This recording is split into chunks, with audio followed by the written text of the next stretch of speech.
right now. Good morning. Good morning. How are you? I'm good. I feel like I got a really slow start to this morning, Mm, but it's good. I mean, it's like same as usual. We're gonna do the same thing today, so it's fine. I'm chilling. How are you doing? I'm good. We just, with my coaching group, we did a little movement this morning. So Oh, nice. feeling nice Looking and forward to some things. Yeah. yeah, I yeah. went on a walk with Kevo, which was nice. He pooped so much. He like I don't know how this dog like.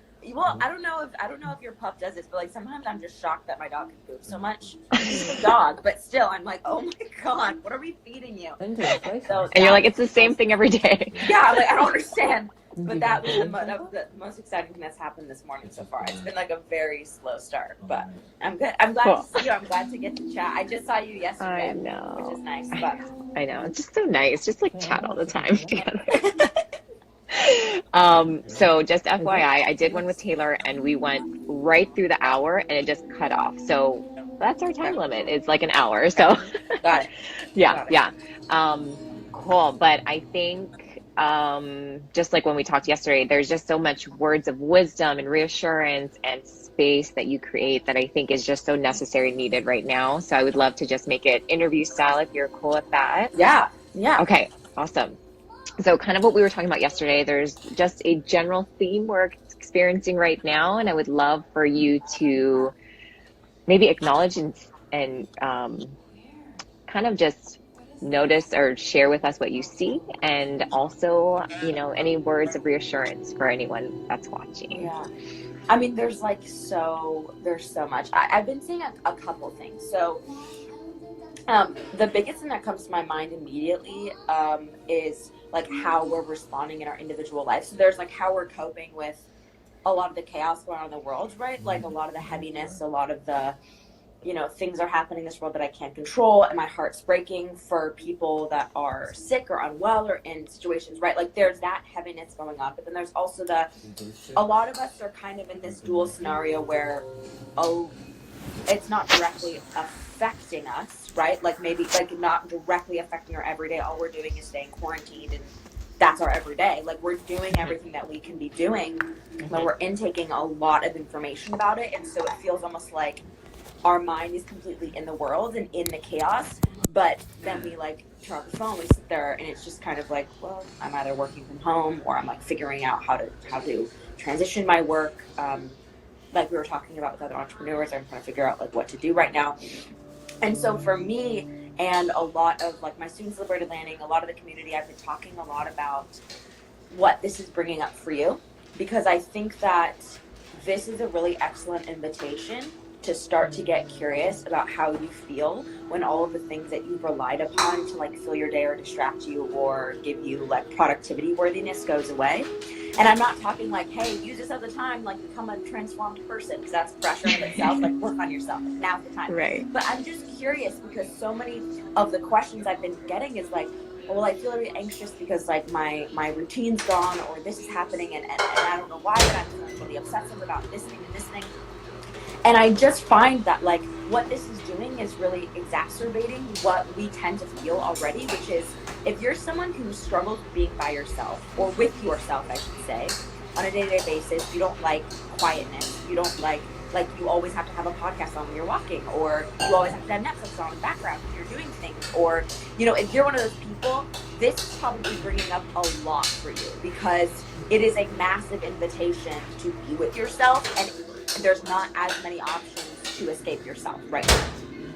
And so that's one thing that I just want to say, because in so many words, what a lot of struggles I'm seeing, whether it's like I'm really struggling with like body image now because I don't have as much to distract me, I don't have a routine to like depend upon to make me feel okay in my body, or I'm feeling like that crawling out of my skin feeling, which is what I have described a lot, because even before this happened, I've talked a lot about loneliness.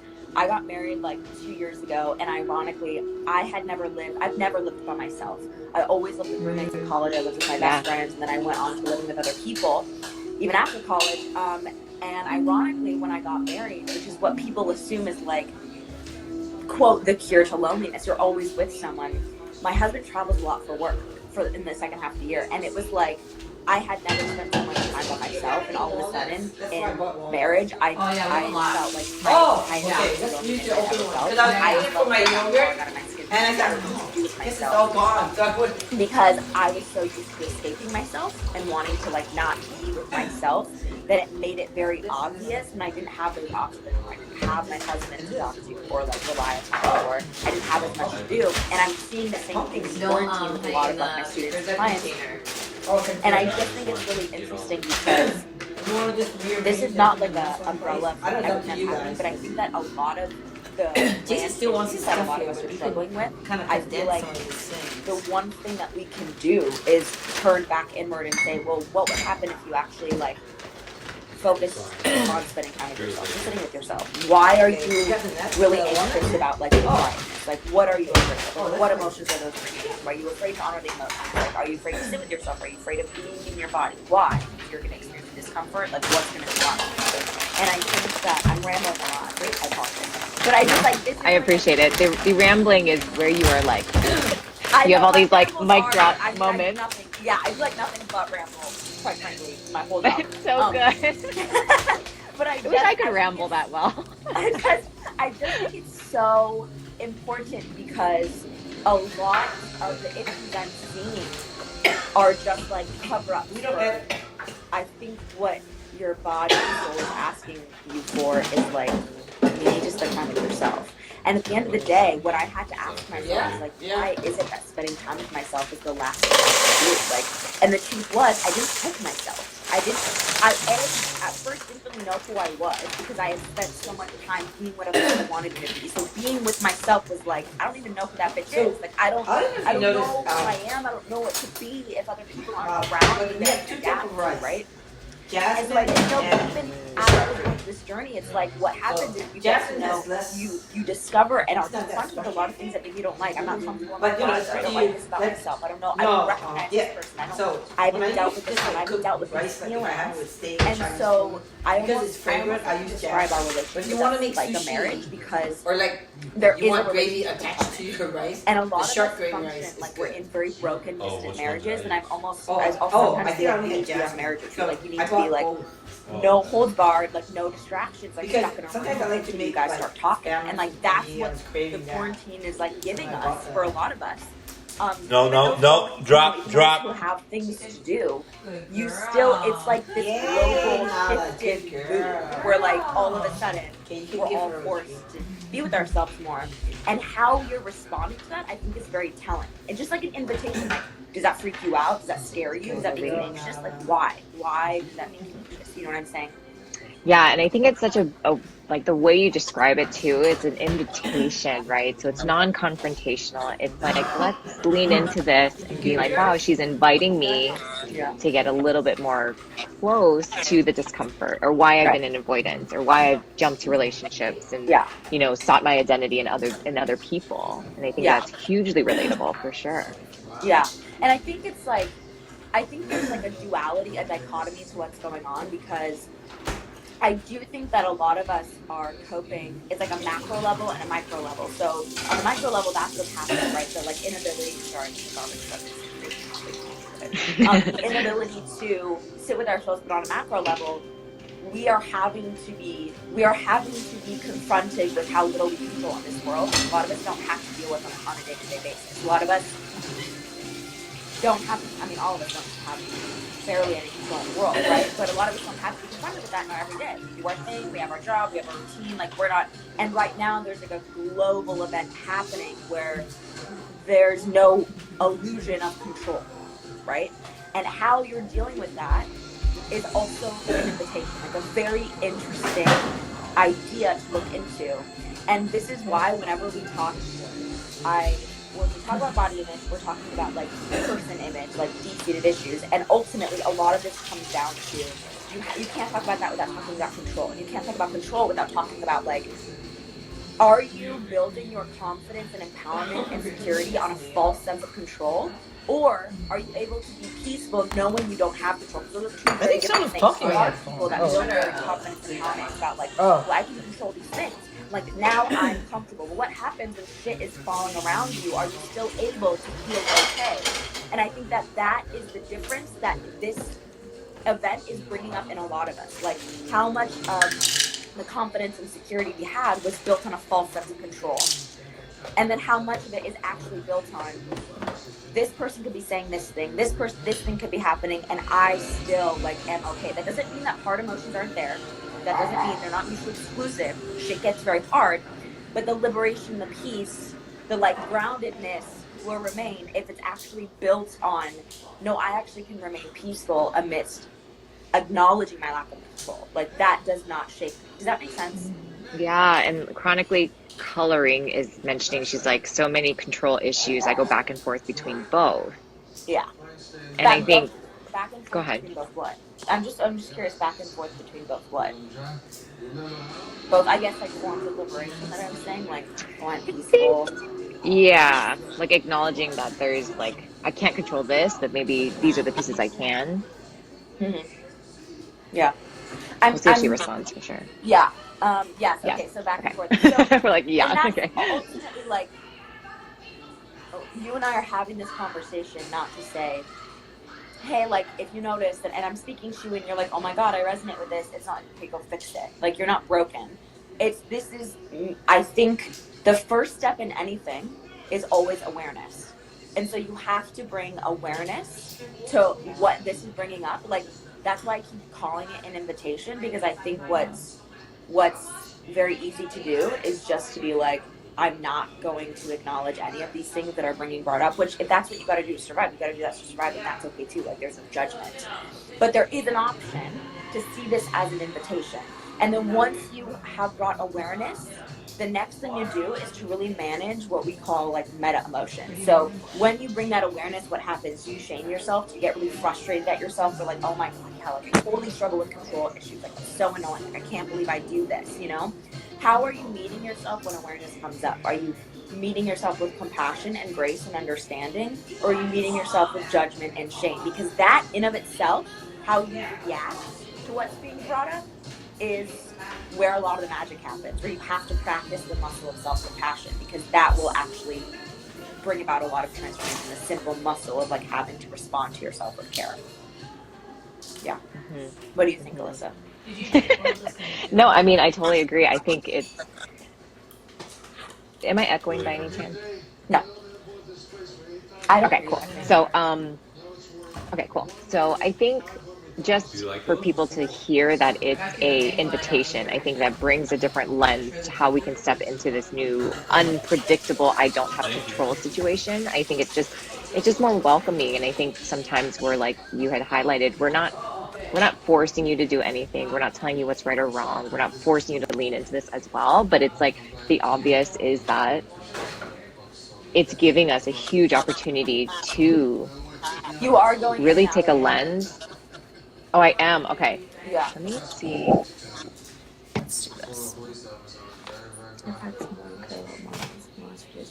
Megan, that's awesome. That's awesome. What's it doing? So I'm talking in comments. Okay. Okay, how's this? That's a lot better. Okay, great. I forgot where I was, but I totally agree. I think that, a lot of us do struggle with self-compassion and grace. And I think it's like, I guess I would ask you then, to ask you a question back, how could someone maybe start to lean into this practice of like identifying, like the self-awareness piece is huge, right? What are your tendencies? What is your reflexive responses? And then how can you almost interrupt that natural reflexive response with compassion? Yeah. Okay, so I'm trying to think about what are the first steps that I want to teach on, because there's a lot. Okay, so there's a lot coming.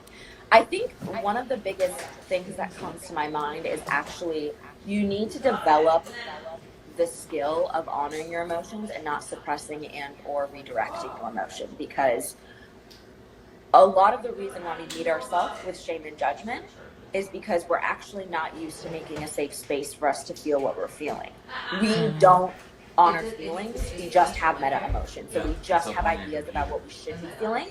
And if what we're actually feeling doesn't match that, we don't know how to cope. And a lot of this comes down to what I teach a lot in family narratives, which is like the way that you feel about your emotions and the way that you feel about how you should be feeling, how you should react, what all those shoulds really comes down to the environment that was formed in, either by your parents, your family, your friends growing up, your influences. And it's very important to know those, because if you don't know where those came from and you don't know what beliefs you have about emotions, it's very difficult to like correct the shoulds, right? Because you don't know where they're coming from, you don't know why they're there. And that's not the only piece of the puzzle, but I think it's very necessary. And I think that this is where like a lot of, whether courses or like coaches, when they're just focused on, hey, just like do this self-talk mechanism or do this. That's why I ramble so much, because I'm like, I can't just give you this one thing to do, because what's most important is that you're understanding the entire journey of like why this is there. Because when you know why this is there, you can actually begin to heal it. Because you could all day long be like positive self-talk, which has a place. You keep talking to yourself and be like, I don't know why, but this isn't working. It's because all of this is why they're there in the first place. That was never discovered. That was never there. And so that's why I love working with shooters, because a lot of shooters, overachievers, IB things, like that's who I am. They're very focused on results, and they're very focused on like, just tell me what to do and I'll do it. Just tell me how to fix it and I'll fix it. And the most radical thing for them is to like, no, actually, we're going to go all the way back. We're going to learn how to be okay with undoneness. Is there? Like, we're going to learn to be okay in the mess. And that in of itself is a radical act. And so we're actually going to undo things. We're not going to timeline things up in bows. We're going to be undoing things, learning as to why they're there, what's going on, how to honor messy emotions. Because that was ironically what they either never were made space for by the people in their life, or they never made space for themselves. Oh, am I? Oh, someone's telling me that I'm echoing. Am I echoing? A couple people mentioned there's an echo. Yeah. Is it because, am I echoing now? I think it's because I was Only a couple people mentioned it, not everyone though. Don't I just love One piece technology? is, you know, you speak to the shooters, and I saw a couple people mention like, oh, shooter, I'm a shooter, you know, that's ruined or ruled my life. Oh, she's frozen. Oh no. Oh, perfect. I was just not really. Just a little bit. Tell me if my sound is, because I know that some of the sound and technology, I think it's because so many people are doing lives right now and always, that okay. like the lives are just not as optimal as they usually are. But let me know if I'm like pausing or something. Or Yeah. Megan is on. I don't know if Megan's still on. She mentioned that she's actually created a lot of awareness this last week. I would love for her to actually share that and kind of recall those wins with us. I think that's something that I encourage all the time. Oh, now it's okay. Perfect. Oh, it sounds better. Great. So I put headphones on. I don't know if that helps. I don't know, man. We're not techie. We're not techie. This is being an entrepreneur. I think people assume entrepreneurs are really great at technology. It's like, oh my God. Jess and I talk about it all the time. We're like, a landing page? Like what? Did you that? It's just so confusing. I love that there's so many people that are like, I'm a shooter. I just love shooters. I like, my heart is just, that's you, right? Totally. So, Kate, why don't you share? I think some people, right? They see like how people are presenting themselves on social media, and they're like, oh, it seems like she's got it all together, you know, da da da da. But I think it's like sometimes it's like, oh, but I'm like that exact person I'm like speaking to, right? So, would you mind maybe sharing a little bit about your shooting? Yeah, 1000%. So, long story short, like, I grew up, I'm one of 4 kids. We have a big family. Culturally, I'm Arab, and like, just naturally being in a big family and how I was raised, I was like kind of the second caretaker. I was definitely the one who was the golden child. I was an overachiever. I was the responsible one. Like, I took on a lot of people's expectations of me and a lot of people's emotions. Like, I wanted to make other people, we see this a lot, like, it's my responsibility to make my parents happy, it's my responsibility to care for all of these people. And so what happened was my entire life became being what other people needed me to be, and I had no idea who I was. And I would look on people, like on Instagram, I would look at people who just seemed so settled in themselves. Like, they were just so like, I don't give a shit. I'm here with my body, with my yeses and my nos. Like, I don't have a problem making boundaries. I don't have a problem saying no. And I was like envious and also so inspired. It was like this dual, like, oh my God, I want to be like you, and also I'm so jealous that you feel like that. Like, how could you feel like that?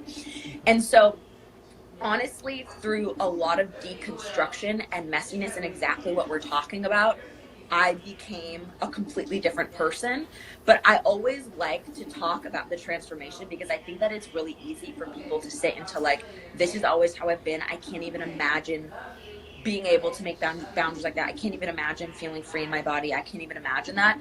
And what I hope everyone takes away is understanding that like, it's not some out of reach thing. It's about sitting with it's about doing the thing you least want to do, which is like a lot of inner work, a lot of the hard, long journey of deconstruction and the liberation work that I talk about all the time.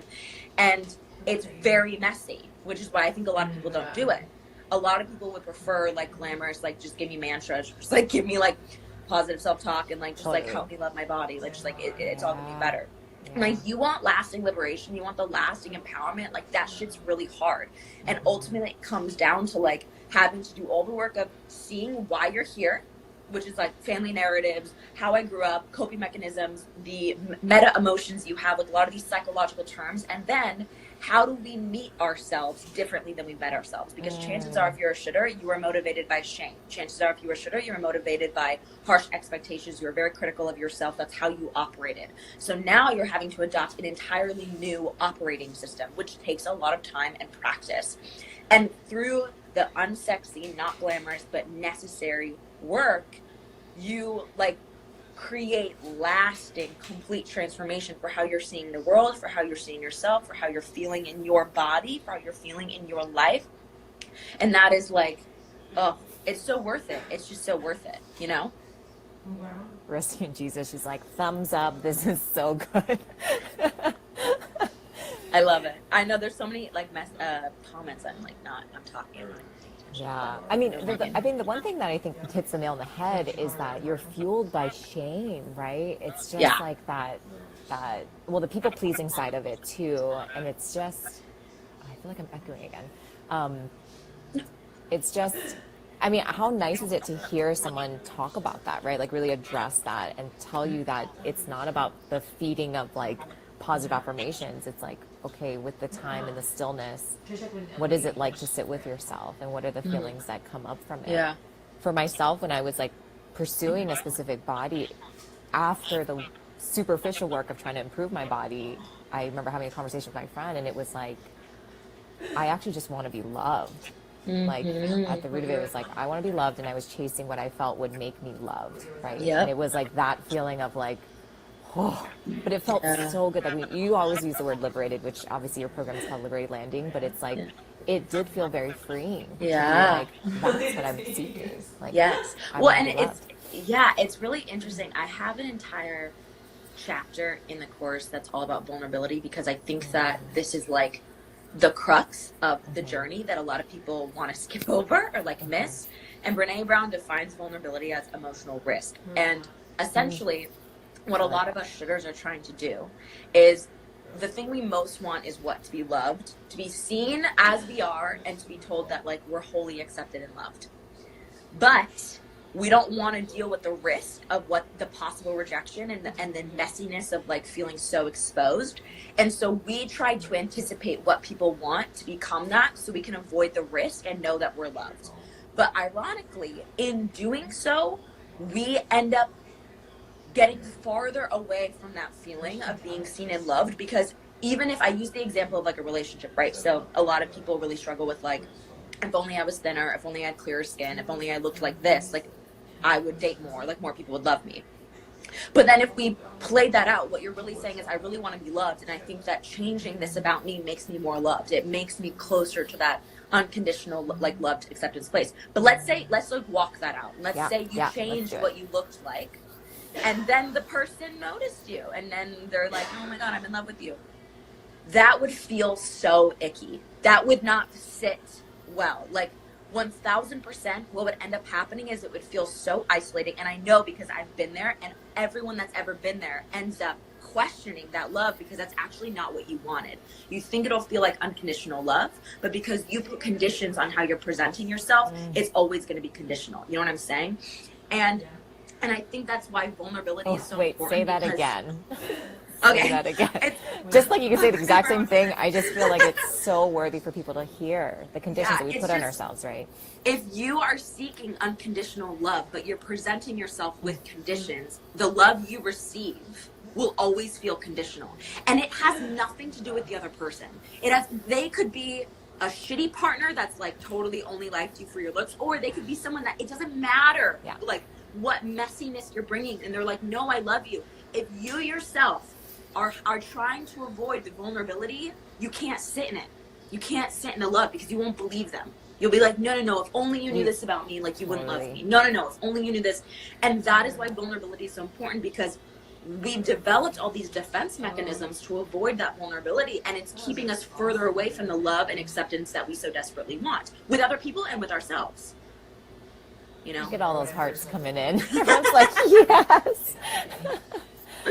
Yeah, I love talking. This is like, that's what I'm saying. This is like, when people talk about body image, when people talk about like food, I always want to be like, let's really get to the root of this, because a lot of this, maybe you think it's about the way that your body looks, maybe you think it's about this or this thing, but like the work is always better when you're willing to go a lot deeper into like the hard shit that we're talking about now, you know? Yeah, I do. I'm just wondering, the people that are, you're so smart, it's painfully good. I'm just wondering the people. Oh, are you seeing my rainbow?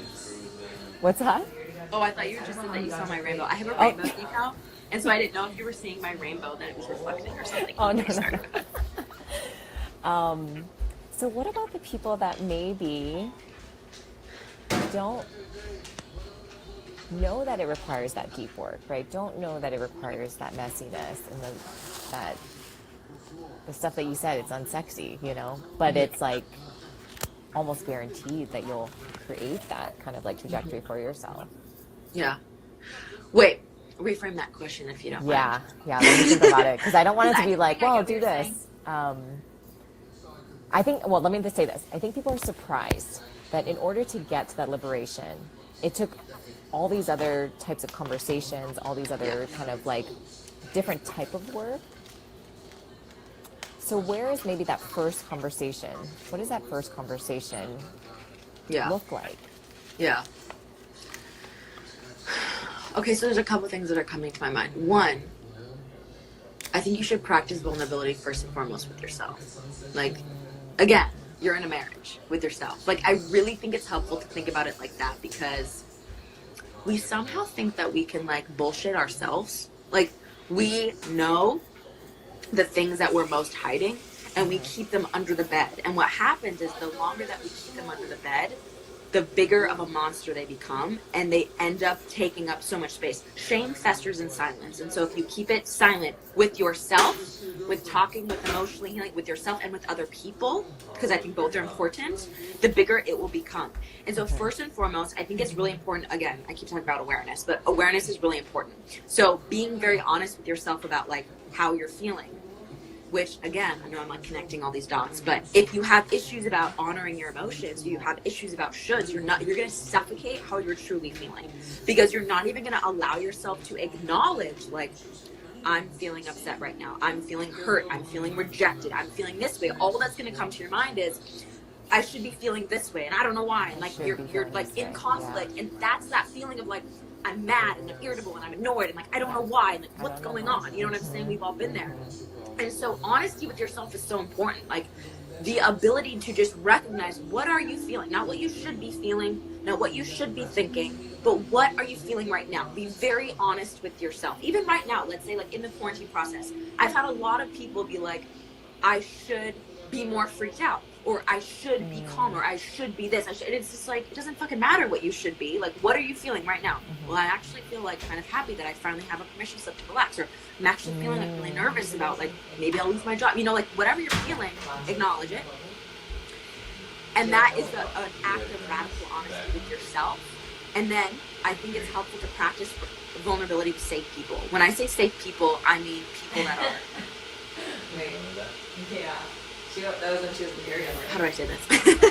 Not going to like have proven that that they are trustworthy with like Do you like the old milk? things, right? So if I've had issues with like my parents and there's like a messy relationship there, they're not necessarily a safe person at the moment where I'm going to go to with like my first exercise of vulnerability. Does that make sense? Yes. So like safe friends, safe your coach, like your therapist, like your support groups, your spouse, your significant other, like people that you can slowly start exercising the muscle of vulnerability with. And also to remember that it is just that, it's muscle. You don't have to be like, this is the first time I'm practicing vulnerability, let me like completely unveil like what is most difficult. Some people like to do that. Some people are kind of extremists, and I'm like, go for it. But some people, they need to do it in bite-sized pieces. You know what? I'm just going to start talking about my insecurity, like, with my skin. Like, I'm just going to be, like, brutally honest. That was one of the things I did with my husband when we were dating. It was like, I never wanted to admit how insecure I was about my skin. I never wanted to show my skin without makeup. And, like, when it was more severe, I was just, like, doing all these things where I could, like, hide myself. And finally just acknowledging it with myself, like, this is really, really hard for me, and I'm nervous that if he knows this about me, he's not going to love me. And then telling him, like, I'm actually really struggling with this. Like, this is very vulnerable for me. I feel very insecure about this. This is how I'm feeling. I just wanted you to know this. And when you do that, it loses some of its power because you're bringing it to the light. You know what I'm saying? Like, shame festers in silence. When you bring it into the light, when you give it a voice, it loses some of its power over your life. You need to keep doing that. And then the more you talk about it, the easier it gets. And then maybe you talk about it with other people. And now look, like if I talk about it on Instagram, you know what I'm saying? Like, I'm very honest about it. But it took a very long time to get there. You know what I'm saying?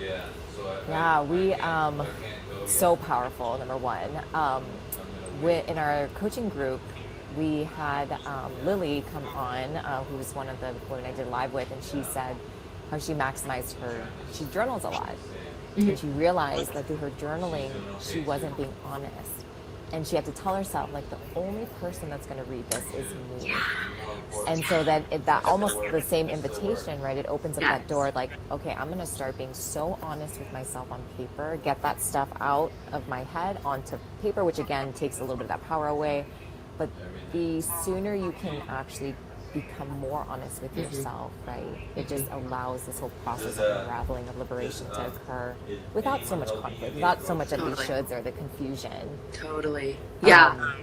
A lot of us, like, even the exercises we'll give, like, hey, journaling prompt, or like, hey, embodiment exercise, we do it like someone's watching, which is very common for shitters because they're used to feeling watched. Like, they're used to thinking, like, everything I'm doing is performance. Shitters, and a lot of us, if you resonate with this, like, if you have always felt like your life is a performance, it's very difficult for you to be really honest because it's through this film of, like, what should I be saying? And, like, I remember when I started journaling, I would almost journal as if, like, you're right, like, someone's gonna read it. Or, like, I was in a movie and, like, what should I be saying right now? It wasn't honest. Like, it wasn't for me. It was for other people. And even I don't know if you've noticed this or, like, your experience with this, but when I give my students embodiment exercises, I always have to, like, remind them, don't do it in front of a mirror. And your instinct will be to think about your body from a viewership perspective. Like, what does this look like? What does it look like that I'm doing this weird womb meditation? You know what I'm saying? Or I'm moving my hips this way. Like, I feel weird. I feel like I look weird. Like, what happens when someone sees me? It's so foreign to us to live inside of ourselves and not, like, outside of ourselves, watching what we're doing, what we're thinking, what we look like. It's very foreign to us, especially as women, because we constantly feel like we're on display. And it takes a lot of practice to develop I'm in myself, I'm in my head, like, I'm in my body. I'm not viewing my own life as a viewer. You know what I'm saying? And that, I feel like, is a lifelong practice because we live in a world that will tell you the opposite. Like, we live in a world that tells you, no, like, you're a viewer, like, you're here to be looked at, you're an ornament, etc. And you have to actively fight against that. Yeah. This is just, like, clearly, I mean, I'm very chatty in the morning. Like, 10 a.m.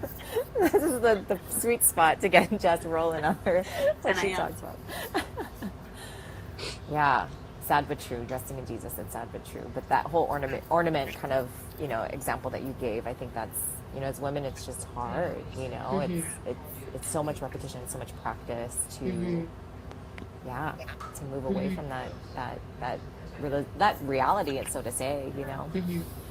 Yeah, and at the end of the day, like, the most important thing in this process is not getting all the strategies right or, like, doing all the exercises and, like, viewing it as another thing you have to achieve. It is it is developing the practice of giving grace to yourself when it doesn't feel natural to give grace to yourself. When you're feeling like I should be farther along, or like, why am I still struggling with this? Or like, why do I still feel this way?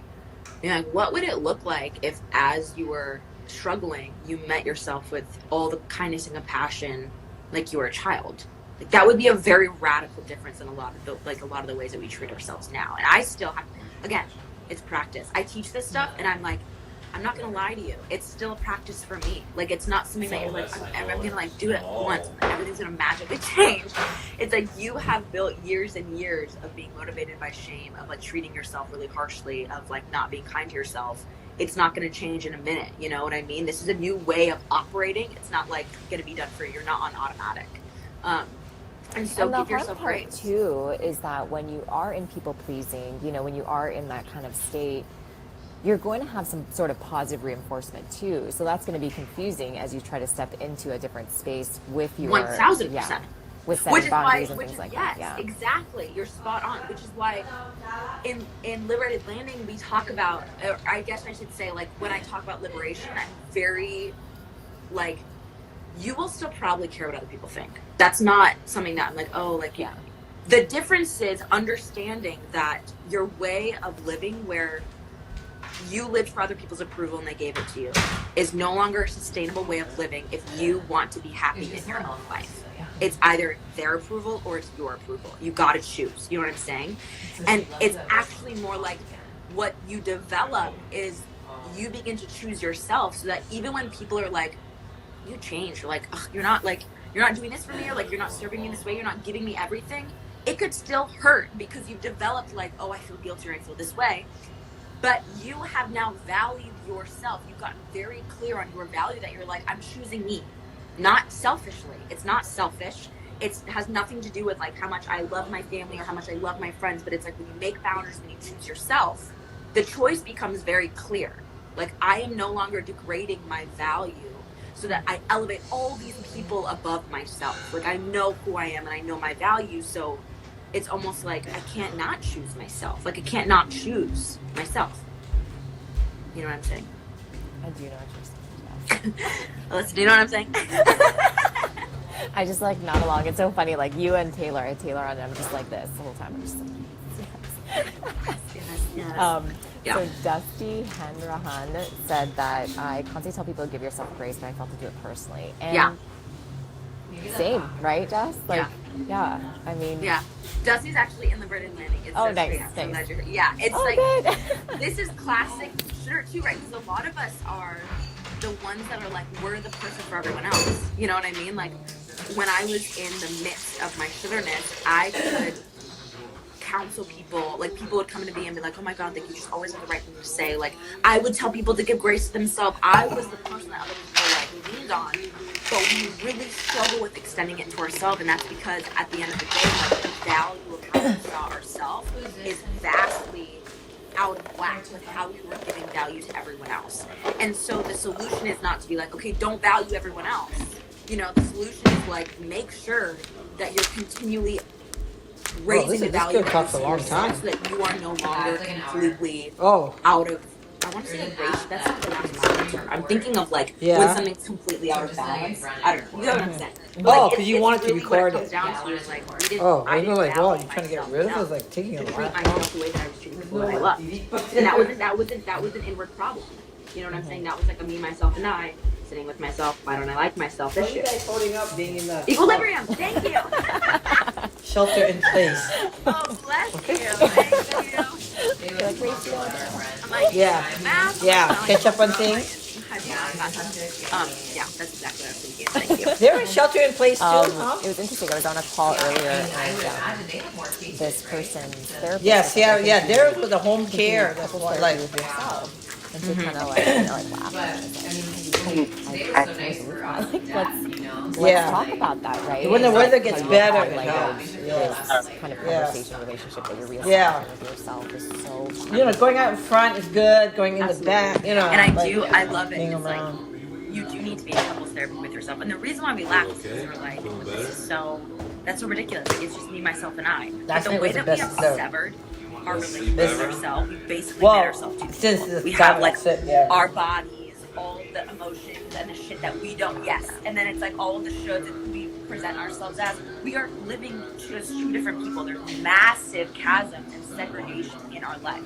That actually is the concept of like why I named the business Fully Healed, because I like truly believed that there was too much segregation in like the healing process. So what you need is actually like massive integration, and unless you recognize just how segregated you are, I don't think that you're gonna get there. You know what I'm saying? Like, be in couples therapy with yourself. You are basically two people. You gotta join them back again. You know what I mean? You have to like you have to have reconciliation there. Oh, called what? And that disconnection too, right? It's like, it's not severed. I think that's the thing too. While there's a huge gap or a significant gap for many of us, Oh, no, that's okay. it's like the more that there's the awareness and then the invitation to have a conversation. They said they're laying out movies early. I'm always talking to myself, talking to my body, talking to like things that I think and then what I feel, and just to create more awareness, and then also again that conversation of how can I get these two to be more in unison, whether it's unison or not, but just kind of like acknowledging that like, oh, I'm a little bit here today, let me just bring her a little bit closer. Well, I mean, that speaks exactly to what we're talking about. Like, when you're in a marriage, when you're in a couple, you can't just expect to never talk to them and communicate and like have levels of intimacy. The same goes with yourself. You have to show up every single day, willing to communicate, to work for intimacy in order to feel connected and stable in that relationship. You know, so all the more reason I feel like that's like a perfect example as to why it really, viewing yourself as a couple is super helpful. So to segue slightly, I think you already touched on it, the how shame thrives in like silence. Yeah. So you and I both do group coaching, and there's something so beautiful about that. I would love to hear you elaborate more on that, especially because there's more quote unquote isolation. And if we're, having those conversations with ourselves and the shoulding talking, what are your thoughts regarding the value of connection, the value of bringing those thoughts forward? Yeah. I don't know if do you have like a specific direction that you want me to go, or do you want me to just like kind of just start sharing my thoughts? Okay, let me say this. I don't know if you're like doing the thing where you're like asking a question, you're like, I hope she talks about this. Yeah, I just want to be able to like, you know what I mean? Yeah. Okay, so actually there's a significant difference between what you think and what you feel. 1,000%. Yeah, completely. 1,000%. So it was interesting. I think you and I both experienced something very. I think you had it happen in your coaching group, and then I had it happen like right after. And it was like kind of those pivotal conversations that were brought to the surface, and how much it just created a safe landing space for all these women to be like, oh my God, me too. Oh my God, I thought the same thing. And it was like from there, I felt there was like this beautiful stepping and up leveling almost of like, cool, we're going to get through this. And we're going to get through this together with support and with guidance and with compassion.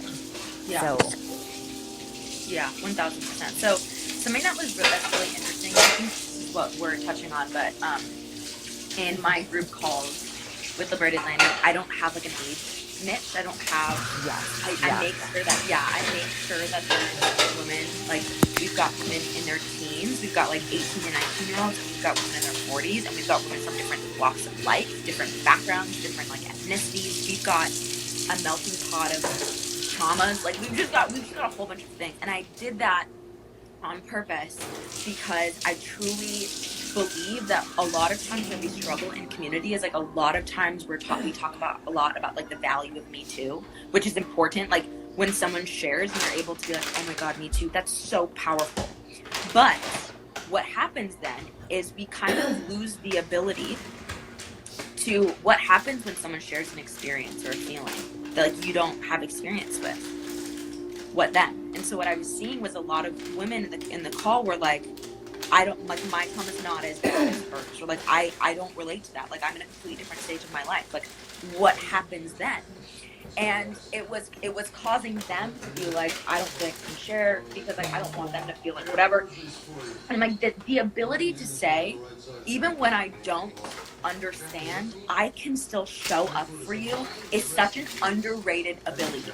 when you can say me too, that is so powerful. But it's also extremely powerful to be able to say, I'm so sorry that happened to you. I'm so sorry that you're feeling this way. And I just want you to know that you are held and loved as you are. And I think that element of community is sorely lacking, because a lot of us tend to just look for like where we can relate, which is normal. It's very human and it's awesome. Relating is helpful. And the truth is that a lot of us have more in common than we realize. A lot of us can relate more than we know. But the ability to show up is not depending on like, I've had the same story, I know exactly what she's going for. Like, I think it's such a helpful challenge in the group call. And I was like, this group call is not just for us to talk about the content and like continue to teach. It's also a challenge for you, because if you find things coming up in the group, like, oh my God, I'm comparing my journey to hers, or like, wow, her struggle doesn't feel as important as mine, or it feels more important than mine, like what's going on? That is such a helpful, again, invitation and tool to look into like, why are you feeling that way? Like, why do you feel like your story is not valuable enough to be able to share? Why are you minimizing pain?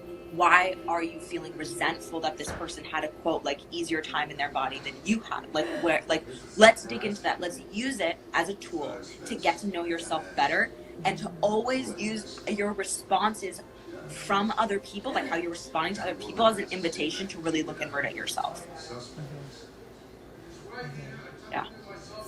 That's my thoughts on community around that. I think that's what we were talking about. Yeah, no, totally. And it was interesting. I just had a call this morning and talking about, especially now we can kind of like contrast, like, oh, it's not as bad as this person. But I just, while you can hold space for that, and like you said, like, wow, like I really feel that, you still have your feelings, right? And I still want you to be able to like honor how you feel, because that's still very valid too. And I know that's like, it's hard to do that, especially if somebody is so like maybe empathetic and very caring, and Totally. Like you said, kind of digging deeper as to why we're minimizing how we feel. But just know that it's okay to see and feel for that person, while also seeing and feeling what you feel too. Yeah. And that's the beautiful thing about empathy, is like, we either need to develop more of it, like more of the ability to like put ourselves in other people's positions and like feel for them, or a lot of our empaths, like, people take on other people's emotions to the detriment of their own. And so it's always a balance. It's like, always have empathy with boundaries. Always have empathy with boundaries. Always. And so if you begin to notice that you're taking on other people's emotions and experiences to the detriment of your own, to the minimization of how you're feeling, to the I'm using this as a reason and a justification for me not being important enough to seek help. I see this a lot in like eating disorder recovery, right? Like, I'm not sick enough, or this person was so much worse, so like clearly I don't need to get help, etc. Then it's actually not empathy. It's another tool that you're using as a defense mechanism. You know what I'm saying? Yeah. Completely. Yeah. It's such a great conversation. We hit on so many things. I love it. I'm so glad. I like how you're like, I think this is what we were meant to talk about. And I was like, I put like a caption of what we would probably talk about. I was like, but we're going to see what happens. I love it. Yeah.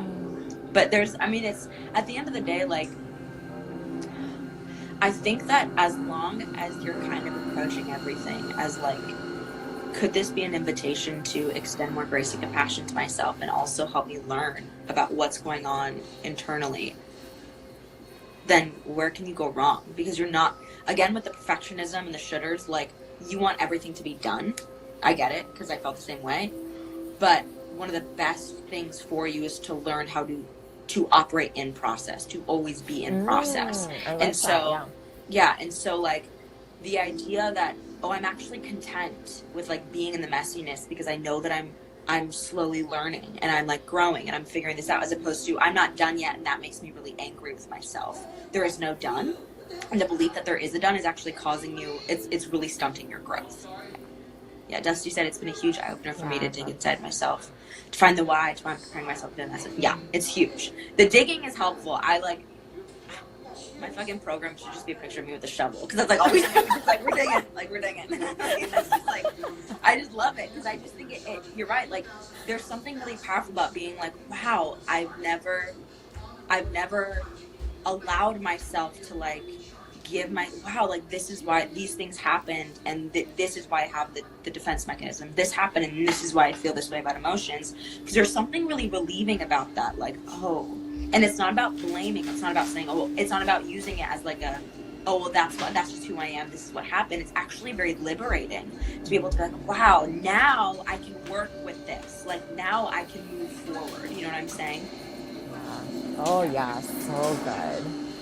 I think what's worthy of like reiterating is that it is a process, right? And there's so much, like you and I probably relate on this piece when we created our programs. It's like, okay, it's going to be this long, but the intention is that this is a continued journey for you.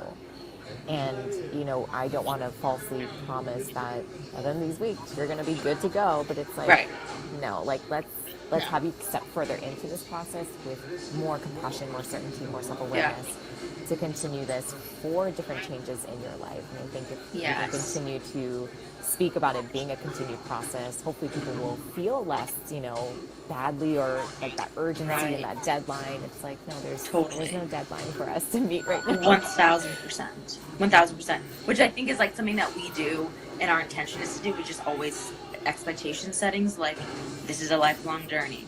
It will get more natural, just like anything. It's like muscle memory. You know what I'm saying? Like, it will feel more natural to implement it, but have grace for yourself, because you are just going to discover different, like right now, what I'm discovering in this crazy scenario is like other facets of how I'm putting into place all the tools that I've learned from my own liberation. Like, how does this work when this world event's happening? Like, how do I feel? Like, it's a constant practice, which is awesome. It keeps you on your toes. You know, that's the whole point. So like, have grace for yourself.